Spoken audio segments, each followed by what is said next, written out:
交易者听起来很酷，没盈利又什么都不是。K 线之间，你屡败屡战，却屡战屡败，浑然不知是眼界输了。金钱永不眠，方向不止一边。电波刺穿圈层，声音勾画伦敦。这一刻，为你推开金融城的交易门。Hello， 大家好，欢迎大家来到伦敦交易者。我是伦敦交易者的主创 Richard。然后希望大家能通过我们的节目，在你的交易上有所收获。那我们今天会请到的嘉宾是 Gary Norton， 他是分析师中的分析师，交易员中的交易员，曾经是在 NatWest， 也就是英国西敏斯特银行任职策略总监。那他之后也任职多家世界著名的投行，包括 ING 包括一些其他很知名的一些投行。那他在做市场策略上面和一些机构的交易策略上面来说，在整个行业当中都是首屈一指的。那他最引人注目的一点呢，就是他35岁的时候就已经财务自由，然后在澳大利亚的黄金海岸定居。那么废话不多说，有请我们的嘉宾 Gary。Hi Richard。Hi Gary. Let's we start our chat or our interview. Sure. Yeah, just enjoy the interview. Sure. No problems. Yeah, okay. We start with the quick and answer, just around like. I started trading when I was 18. Scalping futures and options trades. Different ones, but generally I'll stick to equity indices. Well, I don't use any technical analysis. Biggest hobby probably comes around soccer. Family is more important.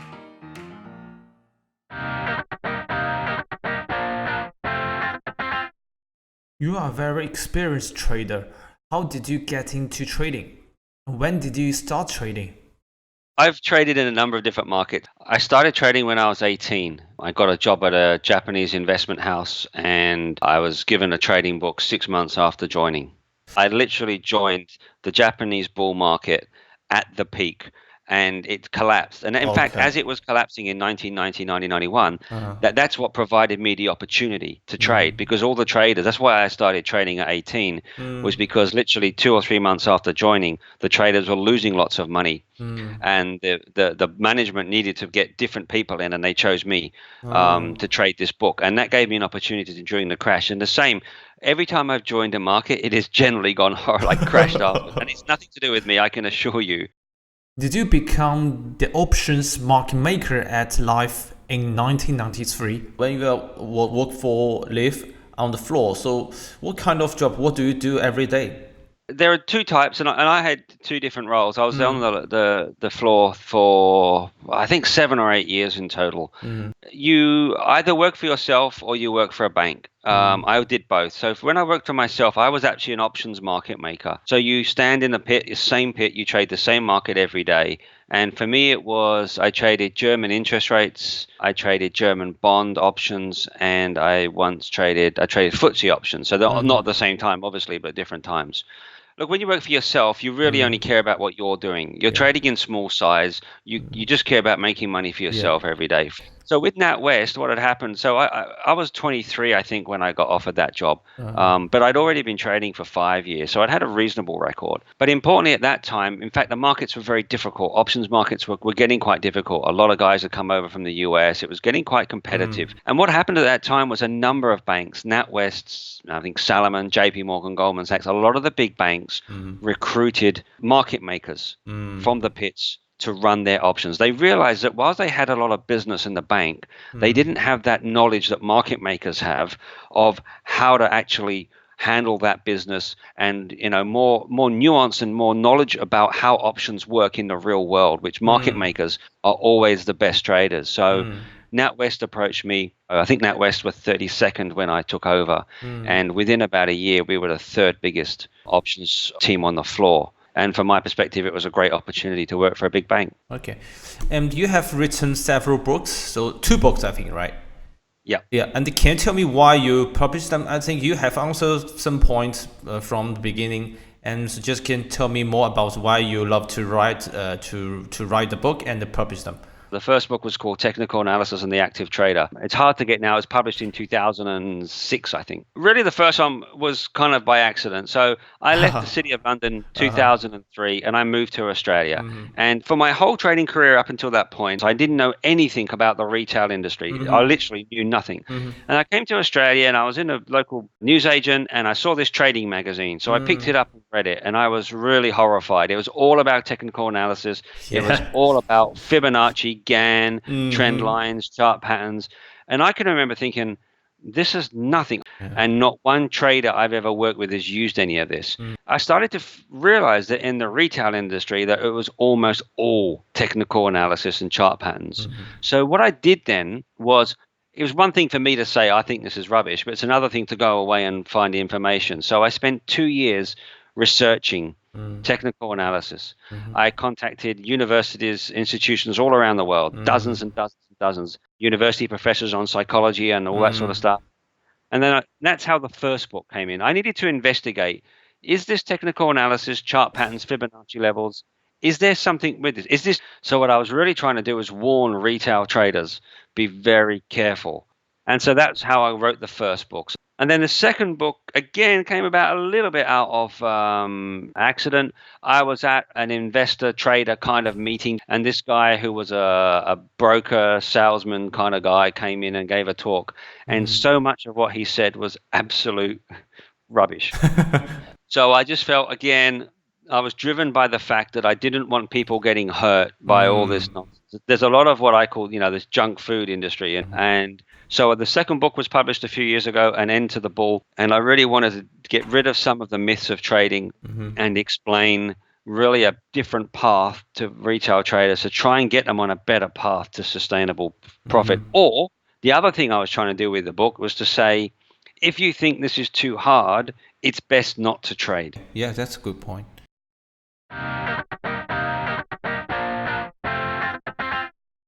And because I know you work for big institutions, so can the big institution control the market? Look, I think there's no, not really, no. I mean, a big trader or a big institution can potentially control some areas of some markets for a short space of time. But I do not believe that for any particular length of time. People talk about, this bank is holding the S&P 500 here, or they're buying bonds. I mean, if you look at the size of the US stock market and the size of the bond market, to think that one trader in a bank even can do a lot of that, it's, for small periods, perhaps, we're talking about minutes. And I have been in an institution where I've been able to control certain markets for a certain space of time. But we're talking about mid-cap stocks, and we're talking about, 5 or 10 minutes that I can do that. But anytime you try and do that, you don't really know what else is out there, so you could run into someone. So, no, I would get a lot of the conspiracy theories around what the big guys are doing. I would get that out of your head. You said they can control market in 1 minute or in very short term in certain products. So what this happened because they place large orders or they got huge of money to do that, right? Exactly. So at that time they have a large amount of business to do. Now West, we ended up trading really huge amounts of options at a time, but people can say, we could dominate that pit. But a lot of the time, the people trading against us were other banks. There's this sort of view about, they are doing this in a sense that all the banks are doing the same thing at the same time. And that's not always the case. And it might be that one big bank has a big order to be buying bonds right now and another bank has a big order to be selling. So it's not true that they're all doing the same thing at the same time. You work with a big bank. The big bank provide training or provide education to their new traders. And how is it going on?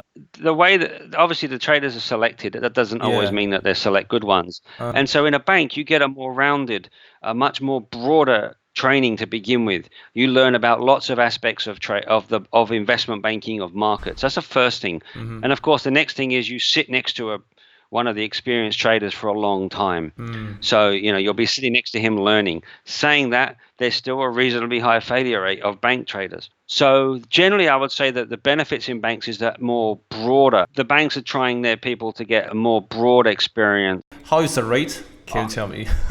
I would say even in a bank, I would say if 50% of their traders do well, that's probably quite high.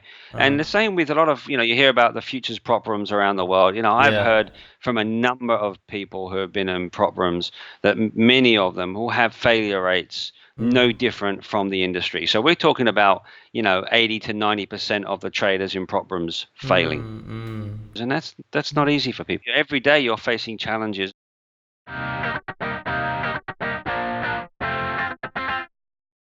You talked about being the options market maker at life, and what is market making in your view? As a market maker, your role is to make prices, create liquidity, provide liquidity, and obviously for yourself is to make money. And that usually you support yourself, or you work in a small group of people that you're not part of a bank, you're putting up your own money, you're making prices. And generally we have, quite a large position at the end of every day. We don't trade, flat every day. So your job is to be a liquidity provider, make prices and use the spread and the usual market making skills to make money intraday and with a position. As a market making manager, could you tell us more about market making strategies and how do big institutions do it? Exactly. It's almost been a case of the way it's evolved with the algos is actually not technically, a lot of it's not market making. So what a lot of algos are programmed to do essentially is front running. Finding out when there's a big order and jumping in front. That isn't market making. That isn't market making. Sometimes as a market maker, you will want to jump in front of a big order, but sometimes you'd want to trade against it. So market making is more nuanced than that. But there are some key techniques, which, as I said before, are still very valid today. And, for those that can do it, and I teach some institutions, I don't tend to teach, HFTs, because I don't want lots and lots of people learning these techniques. It's not in my interest. Okay. But it is possible. I do teach some retail traders, but mainly professionals. But the strategies themselves, the techniques behind market making are as valid today as they were before. It's just that what people think is market making today isn't, so it's not front running. It's more than that. It's a lot more than that. Can you give us an specific examples how do we pick up one product like mini S&P 500? So how we to use the market making strategy to trade the ES or other products? The key thing about market making is, and this thought process behind it is, you're not looking to predict where the market's going. So what everybody comes into the business thinking is that this business is about predicting. Where's it going? And when you work as a market maker, you come in with a different frame of mind. You're going to trade a lot more than everybody else. So we trade a lot. And all we ask ourselves is basically, where is it valued right now? Can I buy it cheaper or can I sell it a little bit higher? And you're literally looking with futures, for example, we're scalping, 2, 3, 4 ticks. That's it. But we want to do that dozens of times a day. So you're not predicting where it's going. You're just saying that right now, I think it's valued at 16. I think I can buy 15 since I'm 16 and make a tick or two. That's essentially the difference. And I would liken it to, if you look at, for example, horse racing or sports betting, it's like being a bookmaker. Bookmakers are a very different business to the people that are punting, who are trying to guess who wins the horse race. And in the trading industry, most people are trying to be punters. They're trying to guess who's going to win this horse race, predict where it's going. And what we're trying to do as market makers is say, look, I don't know where it's going. I don't know where it's going. But right now, I can pick up a quick couple of ticks. That's it. And it's like a bookmaker. And if you look at the horse racing industry, who are the people that make money day after day after day? It's the bookmakers, not the people that are betting on horses. So that's the same in the trading industry. The vast majority of retail traders lose money. I got from you, I think, is your market making is a little bit like you. Did you base on other technical analysis tools like volume profile, other tools to make your specific strategies? So you just watch from, I guess you just watch from the market, see the orders or the limit orders, or which side is more aggressive? Is it like this way or? Look, there's actually a range of information that comes from the market you're trading and also from outside. There's a range of information. So we're not trading on every spread or every time. There's 4 or 5 key bits of information that we use, but I can't, I know. Okay. I'm not going to say, but I can tell you that I don't use volume profiles. They all, in my opinion, are flawed. And to give an example, I'm working with a couple of people about trying to automate my ideas into more of an algo type thing, because potentially there are thousands of these opportunities every day, and manually we can only get maybe 100, 150. But turning this into that kind of automated algo is extremely difficult. It's far more difficult. So there's a lot more to it than just using indicators. Indicators are always going to be shortcuts. Yeah. And in my experience, shortcuts in trading are just shortcuts to failure. Because when I trade, I'm like a scalper, but I only take from the market like 4 or 5 ticks. So when I only use depth of market to see the orders coming, or in some particular prices there's more orders refilled and just big orders coming through, or more aggressive buys, something like that. I'm just learning from the market, because I use volume profile or other tools to just give me more specific levels, so support or resistance levels. And I think it's most important for the retail traders become more professional traders. He need to know which kind of tools he can easily to use. Is because sometimes the easy tools is more effective tools, I think.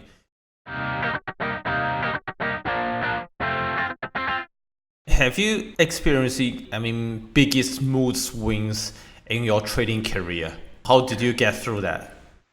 Yeah, it's funny. Not really regarding trading. Not so much. Sometimes, there are quiet times. As a professional trader, though, you do get to learn that you have really good times and you have quiet times. One of the things you have to realize is that when the markets are very quiet, or they're not doing what you would like them to do, they're not as active or as volatile as you want them to be, most of the time what we would do as a professional is just to not trade. So rather than have good times and bad times, we try to have good times and quiet times. So rather than trade and lose money over those times, we would just not trade. So you have to get used to that kind of profile, that you might have 2 months of not much going on, so you don't do much. And you get used to that. But I get asked a lot about, is trading stressful? People say, trading's a stressful job. Yeah. And my answer to that is that any job is stressful if you're not good at it. If I was working in a kitchen of a restaurant and my job was chopping vegetables, okay, I'm terrible at that. I'm terrible at chopping vegetables with knife. Right? I would be yelled at all the time by the chef. I would be yelled at. I would find that stressful because I'm not good at it. If you're good at something, it doesn't become stressful. And what happens is, when you have a loss, you'll just ask yourself what happened, and you use that as a stepping stone to improve. Okay. If you can't learn from your mistakes, which a lot of people can't, if you're using technical indicators, Fibonacci levels, and when they don't work, and they don't work quite a lot, you won't be able to learn from it. Now you're going to be in a very difficult position. And that's what I don't. Many traders want to know more about trading psychology. Retail traders like using technical indicators, but they are not disciplined enough. Some traders seek help from professional psychologists. Some institutions have their own psychologists. What do you think about this? Yeah, so I study psychology quite a lot, and it's obviously an interesting part of trading. And there's a lot of people out there that called trading psychologists and that, but I'm very skeptical of pretty much all the ones. One of the things is this: it's very much linked to the tools that you're using. And this is what comes out in my book. I explain about random rewards. Random rewards like that, where your rewards are random, are addictive. And we do not want to be addictive. So with my market making skills, I know exactly, precisely where the edge is and why it should happen. I target winners of 80%. I target 90% of trades not to be losers. So by doing that, I know that I'm not getting addicted to random rewards. My rewards are not random. They're not random. And again, I see people out there who call themselves trading psychologists who are using chart patterns. No one who has studied psychology should use chart patterns. We know this from behavioral finance, that humans like to sort of say, oh, last time I saw that pattern, that thing, that happened. So therefore, the next time I see that, that will happen. That is not understanding what's really happening. That's what we try and do, because we like to make these shortcuts. We like to simplify it. I would really say to people, and I talk quite a lot in my book about psychology, I would look very clearly first at what techniques you're using. Following on from that, on a personal psychology, there are definitely things. Some say that everyone can trade. You will make money out of it as long as you work hard enough. Do you agree? Trading is not going to be for everybody, and that's one of the things. I hear it said, anybody, if you work hard on your psychology, anyone can trade. I don't believe that. In the same that not everybody can become a professional golfer.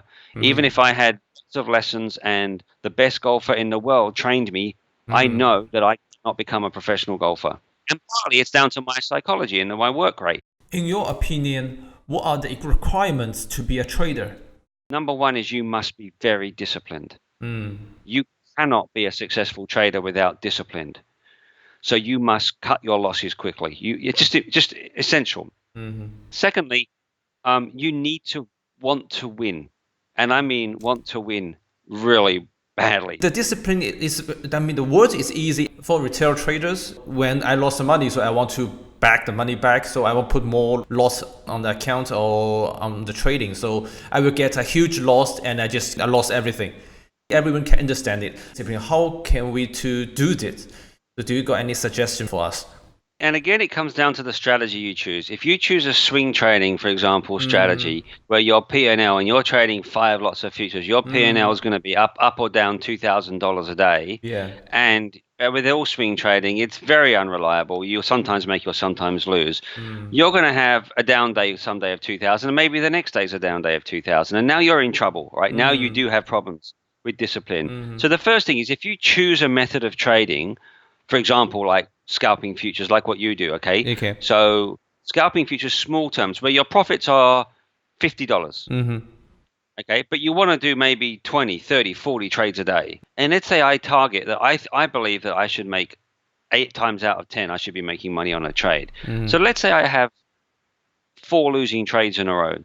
At that point, things have gone really bad now. So what you want to do by doing that is that your type of trading is saying to you that even if you have a really bad day, you can stop at maybe $150, $200. Now, that's not going to, make people emotionally upset. By trading for smaller amounts, as a retail trader in particular, by keeping your trades small for smaller amounts, you're actually making the psychology of your trading a lot easier. And again, people that are taking, big trades or swing trades and holding trades for 3, 4, 5, 6 days, they're going to have big P&L swings where I'm holding trades for 3 seconds. So what P&L swings? I'm not going to have the swings that they're going to have. Emotionally, psychologically, my life as a scalper is much easier than theirs. And can the retail traders learn the market making strategies? I think they can. I just think, unfortunately for retail traders, there's pretty much no one out there teaching it. All they will find when they look to learn to trade is technical analysis, chart patterns, trend lines, Fibonacci levels, and that's all they find. So if that's all that's out there, that's all they're going to get. So that's a bit of a shame. It's one of my, the key themes about, why I write my book and things. But they can learn it if they want to and if they can find it. But, I'm gathering that there's me and maybe one or maybe in the world that are teaching it. So it's not an easy thing to get hold of. Many institutions like recruiting a new trader from universities. For graduates, do you suggest they join institutions or trade by themselves? Which one is better option? I think a couple of things. Firstly, it's very important, the style of trading. You can go into a big institution, but if they're trading with the wrong ways, you're going to learn the wrong things. But saying that, one of the things is when you work for yourself at home, just behind a computer, you can only learn the mistakes that you make. You can only see the things that you see. Whereas when you're with 20, 30 other people, then you can see the mistakes that other people are making. So it should be possible to learn a bit quicker. And that's a key thing about, working on a live floor, in an investment bank where there's hundreds and hundreds and hundreds of traders. You can see so many different mistakes and so many different things. I'm like, I'm glad I saw that. And that's a good thing that I'll not see now. So when you trade for yourself, you only see what you see. When you work with others, you can hopefully, if someone blows up and loses lots of money, it's a bad thing for them, but a good thing for you. You can learn what they did wrong. Okay. When recruiting traders, more and more institutions prefer candidates with math or data background because they can code and make strategies. Another reason is that many traders are quants. How can we adapt to this? And do we need to be one of them? Yeah, it's a really interesting point, and one that comes up a lot about this. Now, you're right that banks increasingly went towards PhD grads and mathematical and physics. And in fact, the prop rooms also went that way. Yeah. And many of them that I've heard want to go back the other way. I heard a lot of prop shops now have realized their mistake, and they want to go back to more sort of video gaming kind of kids rather than the PhDs. It's important to understand there is definitely a part of trading, more for position trading, where you need to be able to test things thoroughly. And that's where the quantitative aspect can come in. It isn't. And in fact, some of the biggest losses I've ever seen in banks are caused by the smartest people. Just because you're very smart and you're a PhD in maths does not mean you'll become a good trader. I've met many terrible traders in banks who were very smart and who had tested their systems so thoroughly, more than the rest of us who were just, viewed, in not such great terms.